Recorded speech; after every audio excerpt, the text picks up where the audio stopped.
সৃষ্টি করেছে। রাজনৈতিক বিশ্লেষকরা বলছেন এটি শুধুমাত্র সরকারি কর্মচারীদের আর্থিক অধিকার নিয়ে সীমাবদ্ধ থাকবে না, বরং নির্বাচনী প্রক্রিয়ার উপরও প্রভাব পড়তে পারে।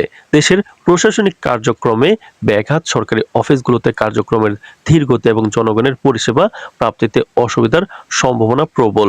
চাকরিজীবীরা তাদের অবস্থান স্পষ্ট করেছেন। তারা সরকারকে স্পষ্ট করেছেন যে পে স্কেল বিষয়ে কোনো ধরনের গাফলতি হলে তারা কঠোর কর্মসূচি গ্রহণ করবেন।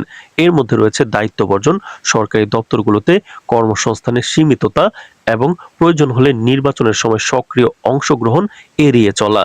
তাদের দাবি, সরকারের কাছে নির্ধারিত সময়ের মধ্যে পে স্কেল কার্যকর করা হবে। তা না হলে আগামী নির্বাচনের সময় দেশের প্রশাসনিক প্রক্রিয়া হুমকির মুখে পড়তে পারে।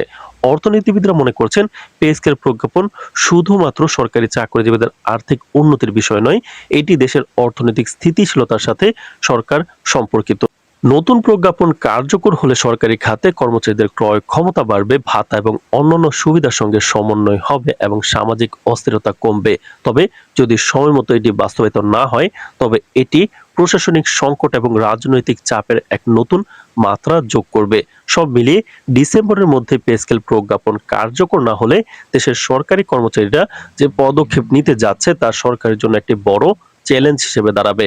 জনগণ, রাজনৈতিক মহল এবং সাংবাদিকরা সকলে এখন চোখ রাখছেন এই বিষয়ে সরকার কি পদক্ষেপ গ্রহণ করবে। এর ফলাফল কেবল সরকারি কর্মচারীদের উপর নয়, দেশের রাজনৈতিক ও সামাজিক প্রেক্ষাপটের উপরও সরাসরি প্রভাব ফেলবে। তো দর্শক, নবম পে স্কেল এবং মহার্ঘ ভাতার যে কোনো গুরুত্বপূর্ণ আপডেট সবার আগে পেতে আমাদের চ্যানেলটি সাবস্ক্রাইব করে রাখুন। আজ এ পর্যন্তই, ধন্যবাদ।